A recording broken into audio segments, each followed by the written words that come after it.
I got the call at 10:03 a.m. on a Tuesday in early autumn. Seattle was just stretching out from the morning fog, the sky so clear it made you want to breathe slowly. The phone rang 3 times. I was debugging code for a critical security project, planning to let it go to voicemail, but something in Rachel's voice made me pause. "Emily, Mom's really weak. She didn't sleep all night. I'm so worried. Can you come home now?" Without thinking, I said I'll drive down right away, then quietly turned off my screen, packed my laptop bag, informed my team, and left the office. I drove for 8 hours. The road from Seattle to Sacramento was long and somber, like an unspoken sadness. A light rain started as I left Washington. Raindrops slid down the windshield, fragile as the questions I hadn't asked. Is Mom seriously ill? Has she seen a doctor? Does she need an ambulance? Why didn't Rachel take her to the hospital? I didn't ask because I was never encouraged to question in this family. I just did what needed to be done on time, correctly, without fuss. I'm not impulsive. I'm the type who plans everything, even imaginary conversations in my head. But when family calls with a crisis, all plans stop. Not because they make me feel needed, but because deep down, I once hoped that one day my return would truly be anticipated. I arrived home just before 7 p.m. The rain had stopped.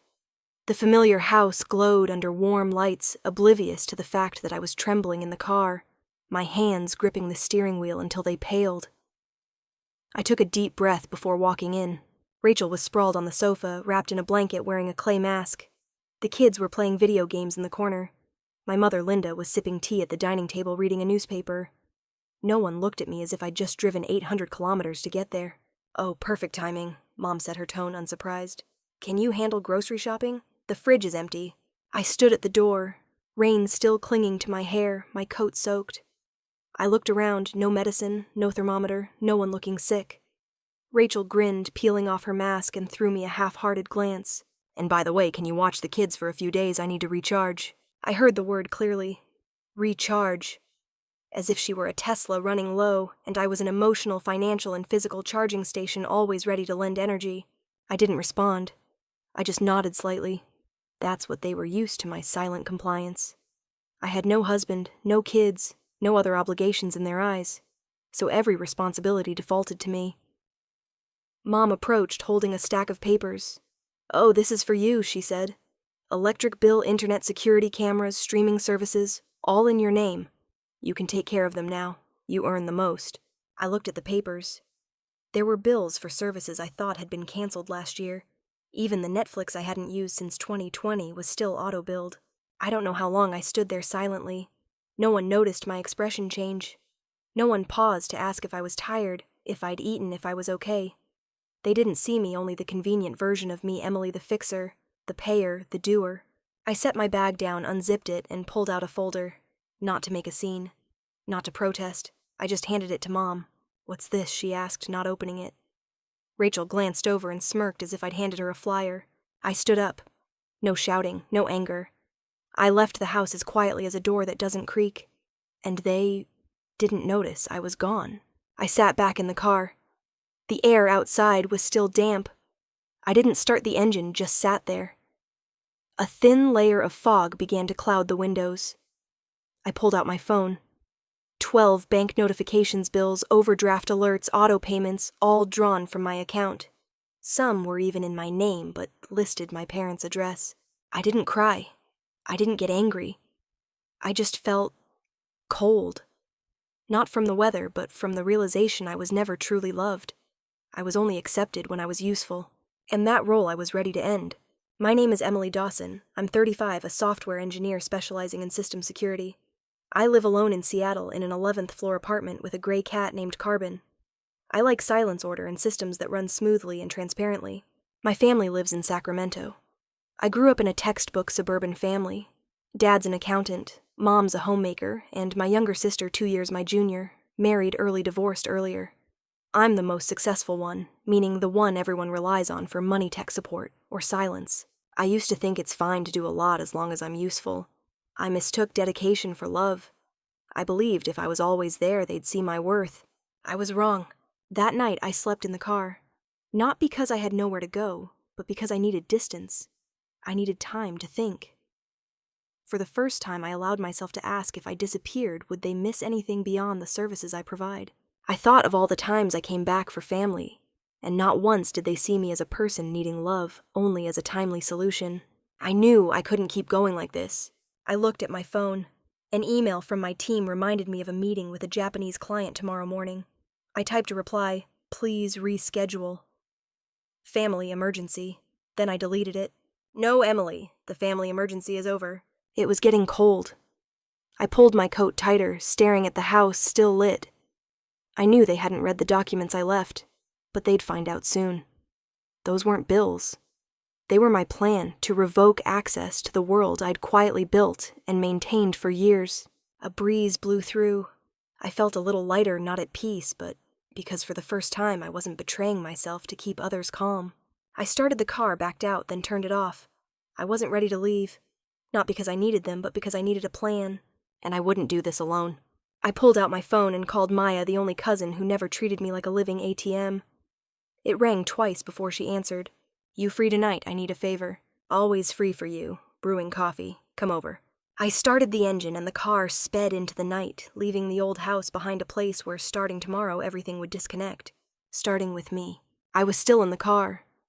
It was fully dark now, with only the dim streetlights casting a yellow glow on the windshield. The engine had been off for a while, but my mind wouldn't stop. I don't remember the last time I sat in front of this house, but the feeling was never unfamiliar. Cold, rigid, and silent. Inside, they were probably eating dinner. Mom would be reheating chicken soup, Rachel would be on some gluten-free diet, and the kids would be munching snacks in front of the TV. No one came out to look for me. No one texted to ask where I was. I wasn't surprised. I wasn't hurt. Just empty. Like when someone sings the wrong lyrics to your favorite song, not enough to make you angry, just enough to make you want to stop listening. I tilted my head, looking through the window. The kitchen light was still on. Mom's shadow moved back and forth slow as if she was considering doing something, then did nothing. I rested my head on the steering wheel. The familiar smell of the car's interior was almost comforting. I closed my eyes. And then, like water breaching a dam, memories flooded in. Not one memory, but a chain of moments I once thought were trivial. Now, sharp, subtle cuts, deep and quiet. The first time I realized I was forgotten was my 26th birthday. I just moved to Seattle less than a year earlier, still juggling student loan payments and building a new life. I called home hoping for a birthday wish. Mom said, "Oh, is it today? So you're a Leo, right?" It wasn't sadness. It was realization they didn't remember. And I didn't remind them. The next year I didn't call. I thought about my wedding.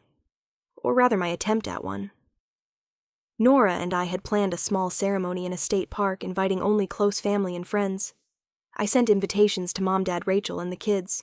That day, I stood under a white floral arch in a simple wedding dress, the breeze blowing hair into my eyes. One hand clutched a bouquet, the other still bandaged from a motorcycle accident 2 months prior. Guests started arriving, friends, colleagues. But the seats on the left, reserved for family, remained empty. Mom texted, "I've got a bad headache, probably can't make it." Dad got a meeting I couldn't reschedule. Rachel just forgot. Nora held my hand tightly throughout the ceremony and later told me not to blame them. But I didn't need to blame them, I understood. I wasn't important enough. When Rachel got divorced, she called me at midnight, sobbing about how she couldn't raise the kids alone. I transferred $4,000 that night, no strings attached, no questions asked. She never mentioned it again. But a week later, I saw her post a meme.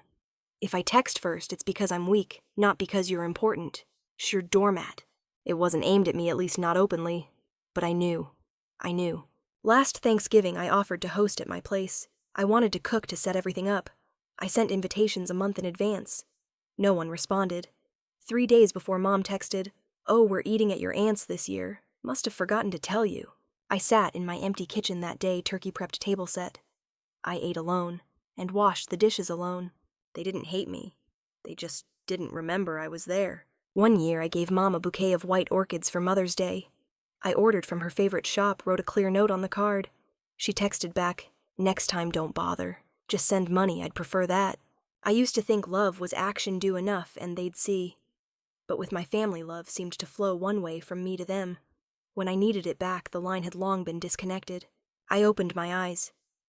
Outside the kitchen, light was off. Maybe they went upstairs.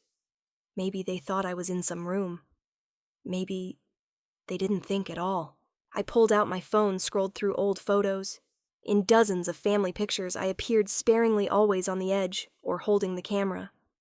Even in Rachel's wedding photo, I was obscured by a vase. I used to think I was forgotten.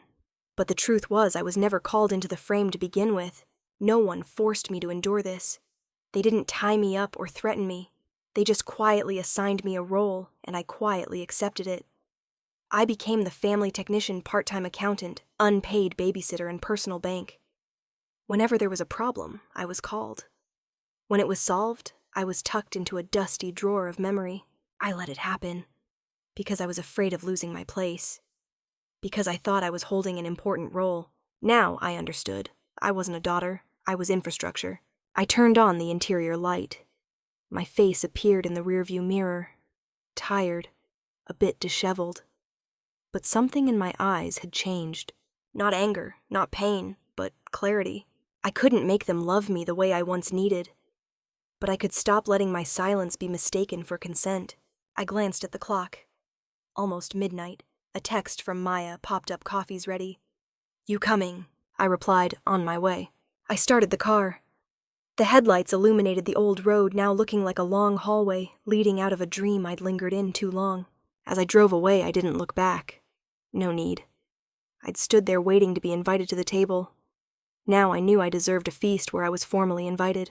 I never imagined I'd feel relieved deleting a Netflix account. But at 3 a.m., as my fingers clicked delete profile, then confirm, then yes, I'm sure something in my chest lifted a heavy invisible weight that had sat there for years. I was at Maya's, my cousin, in her small kitchen, with soft yellow light, where the coffee maker ticked steadily like a calm heartbeat. We didn't talk much. Maya was the kind who understood how vital silence could be. She didn't ask why I showed up in the middle of the night, or why I brought my laptop, a folder, an external hard drive, and a strangely cold look in my eyes. She just slid a black coffee toward me and opened her own laptop. I looked at Maya, as if truly seeing a family member for the first time. No judgment, no demands, no expectations, just a full, unconditional presence. And in that moment, I knew I wasn't alone. Where should we start? She asked, her eyes on the handwritten list I'd made. Careful, detailed, emotionless. I quietly pointed to the first line: shared utilities, automatic payments. The family bill payment account was the first thing I set up at 28. When Dad forgot to pay the electric bill for 3 months straight, and Rachel fought with the carrier over data limits she didn't know how to check, I created a simple dashboard linked to my credit card so payments flowed automatically without anyone needing to remember. They called it magic. I called it risk management. Now it was time to cancel it. Each cancel click brought back a memory. The water bill in January 2021, when I was in the hospital after minor surgery, yet still got an email from Mom check if this bill's overdue. The gas bill in 2019, when Rachel was vacationing in San Diego and called me at midnight, I don't know why the heater won't turn on. I canceled them all, one by one. Next item, home network and security, set up by Emily Dawson. I used to be proud of the mesh Wi-Fi system I installed for them. Cloud-linked security cameras, smart locks, remote thermostats, all seamlessly integrated. I thought I was making the family safer. I didn't realize I was just handing them more chains. Maya watched as I dismantled each setting. You sure? She asked. Sure, I replied. If they can't keep the house running without me, they never kept it for themselves. I transferred all ownership to a separate account, disconnected the cloud, turned off notifications to Rachel's phone, unlinked devices from my Apple ID. No warning, no alert, not retaliation, just termination. My phone buzzed. A text from Rachel. Why's the camera down? Wi-Fi's spotty too. What did you do? I didn't reply. 5 minutes later, another. The kids can't watch movies. Netflix is out. What's going on? Still no reply. I moved to the next big item, home mortgage. Co-signed by E. Dawson. 4 years ago, when my parents' credit wasn't enough to buy the house after a financial restructure, I agreed to co-sign. No one said thank you. They just emphasized you're doing it for family. Now that family had no place for me. I logged into my bank account and submitted a request to remove my name as co-signer, attaching updated financials. My assets were now substantial enough for the bank to process it quickly. I added a note for the review team. All necessary information has been updated. This is a formal request from the non-residing party. Sent. Maya handed me a slice of toast. I wasn't hungry, but took it. She didn't ask questions, just occasionally glanced at me with a concerned look, not intrusive, but ready to listen if I spoke. Next item, accounting software for Dad's small business, licensed to Emily Dawson. I'd helped Dad digitize his entire accounting system. Used my company's software free under my personal license. I rewrote the tax module, set up recurring reports, automated backups. He never fully understood how it worked, but always said, as long as you can do it, it's fine. I opened the system, revoked access, transferred backups to a secondary server, and removed all admin privileges. I sent him a single text. As of midnight tomorrow, the software will no longer work. Wishing you a better solution. I didn't expect a reply, and true enough, none came. Final item, tech support for extended family, from email systems to cloud storage. I was the family's tech corner. Lost wedding photos, forgotten email passwords, suspected phone hacks. I got the call. No one paid. No one thanked me. I logged into my company's dashboard, found every email address using the free accounts I'd set up. Revoked access. Set status to support terminated. User no longer in trusted scope. I paused, reviewing the list. Names, IP addresses, transactions. None of them belonged to me anymore. I shut down the laptop, leaned back, and took a deep breath. Not because I was tired, but because for the first time in years, I'd done something. For myself. My phone lit up. Rachel calling. I silenced it. A text from Mom followed. Can you stop being mad and fix the system? Everyone's panicking. This is selfish. I laughed softly, not bitterly. Just the laugh of someone who finally understood the game they'd been lost in for too long. I opened a new tab and started a detailed list, what I'd closed, what was left, who still had access to what. Not because I needed a record, but because I needed to know every fork in my life I'd shared, and why I had to take it back. Maya touched my arm lightly. You okay? I looked at her. My eyes were no longer tired, no longer vague. They were the eyes of someone who'd escaped a maze and saw the first light. I'm okay, I said, but I'm not done. I closed the laptop, took another sip of cold coffee. One more thing to do. A big one. An infrastructure they thought would last forever. And I was the only one with the blueprint. A week after I pulled the plug, the messages came like early season rain, relentless, persistent, and unannounced. Rachel was first. What the hell are you doing? Then, Mom, what's wrong with you? Why cut the cameras, the network? The kids can't study. I didn't reply. I kept monitoring, noting, archiving. My silence wasn't abandonment, it was part of the strategy. On the fourth day, I got an email from my company's HR. We've received an anonymous report regarding financial misconduct and internal system manipulation. Please respond within 24 hours. I sat up straight. This was their counterattack. I read the email carefully. The accusation was less than a page full of professional-sounding terms, security breach, conflict of interest, profiting from system access. But there was a clear mistake. They mentioned a 2020 data incident when I was on medical leave post-back surgery and hadn't accessed any systems for 2 months. I traced the sender's IP through the email's original header. It led to Dad's office, the same address as the accounting software I'd revoked access to days earlier. I sat still for a long time. Not shocked. Not hurt. Just confirmed. They didn't just want me gone. They wanted me discredited, so I couldn't speak the truth. But they forgot one thing: I was no longer the child waiting for approval. I was the one who kept everything. I opened a folder named Receipts. It held every bill I'd paid over 10 years. Electricity, water, internet, security services, summer camp fees for my niece Rachel's plane tickets. Receipts for services they put in my name to get student discounts. A recording of Mom saying, "You don't need an occasion, just pay on time."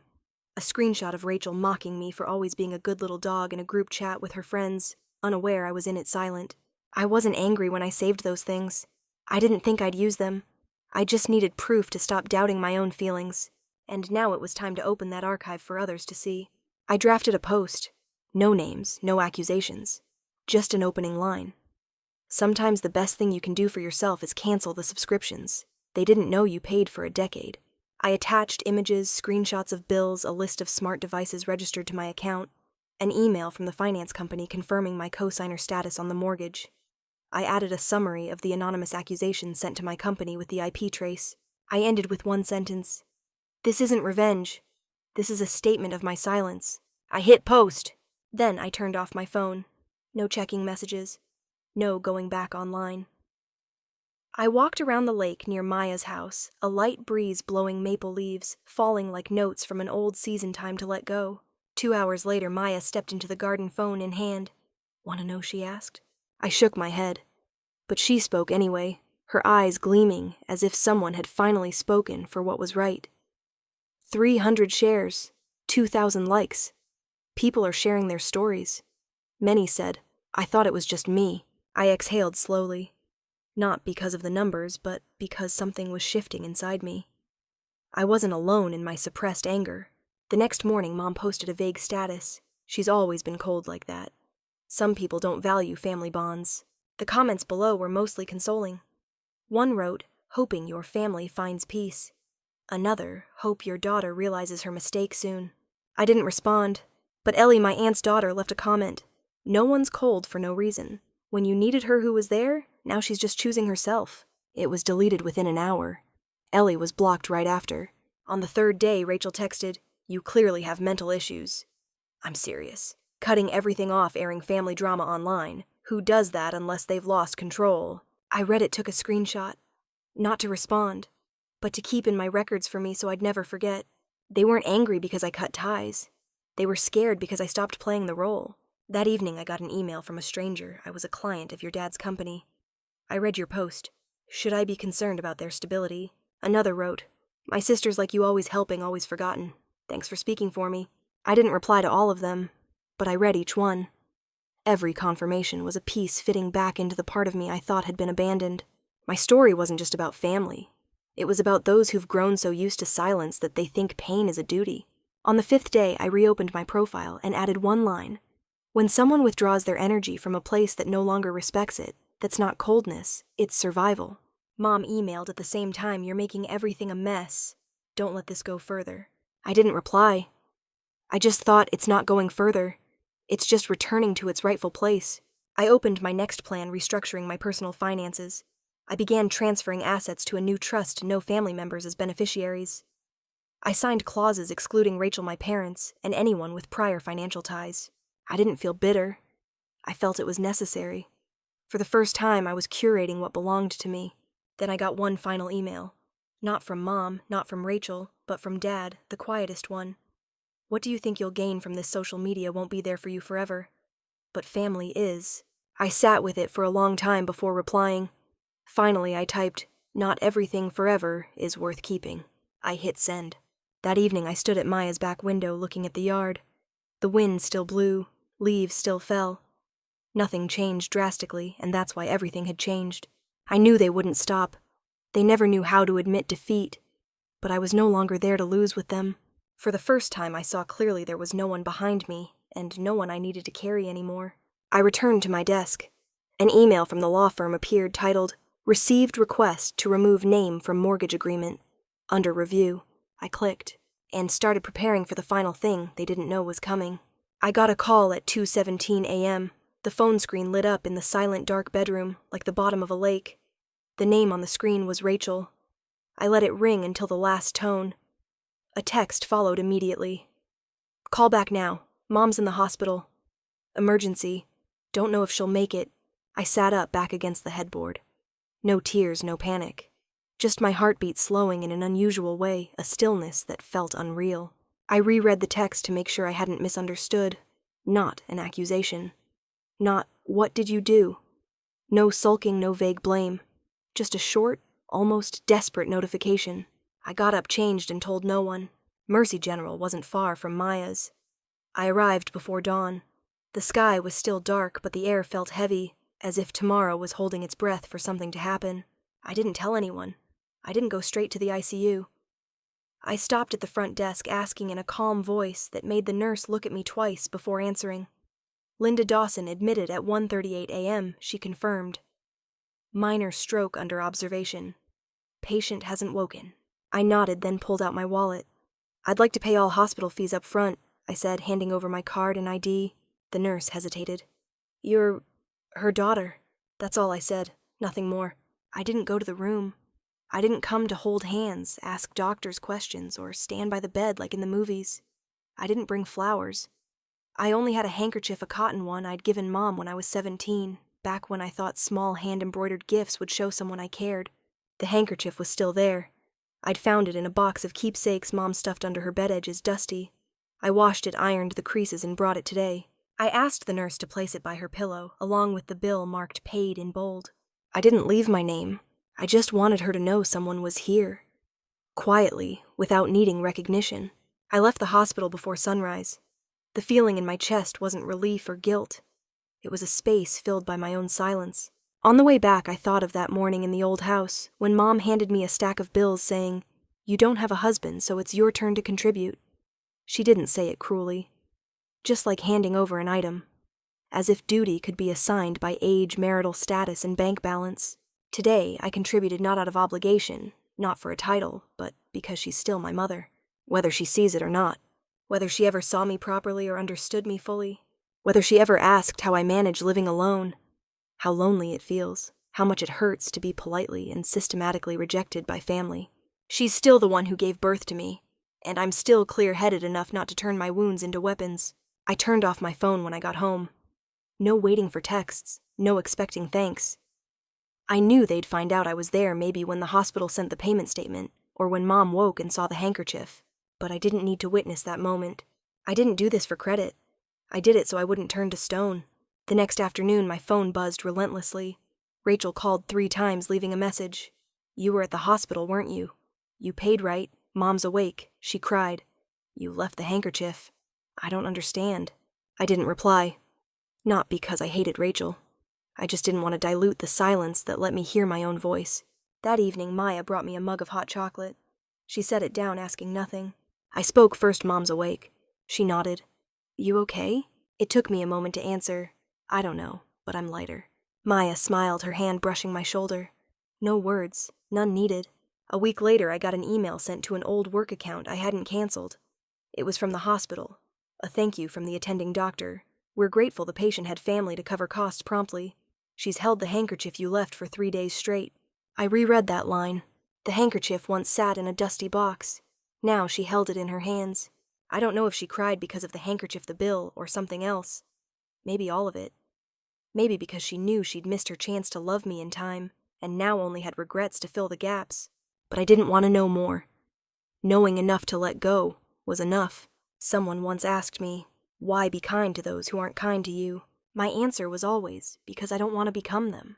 I didn't help Mom because she deserved it. I helped her because I deserved to be true to myself. I didn't let my kindness be warped by their unfairness. Not everyone understands that. But I don't live to be understood. I live to not hurt myself. A week after Mom's discharge, Rachel texted again. "Mom wants to see you, not to blame you, just she wants to talk." I stared at the message for a long time. I didn't know if I should go. I wasn't sure there was anything to say. But I knew I wasn't angry anymore. I just no longer expected anything. I didn't need apologies. I didn't need to be understood. I just needed one thing: clarity. And maybe this time clarity wouldn't come from answers, but from knowing when to stay silent. I turned off the screen, sipped my tea, and reopened my laptop. One last thing to do before closing this chapter, a final step to uproot the ties they'd planted in my life for years without me noticing. An asset, a record, a clause, all waiting to be changed. And this time I wasn't doing it for them. I was doing it for the future they no longer got to define. When I tell this story, it's not just about leaving a family that hurt me. It's about something deeper. The right to choose myself. This isn't a condemnation, but a reminder that family without respect becomes a burden.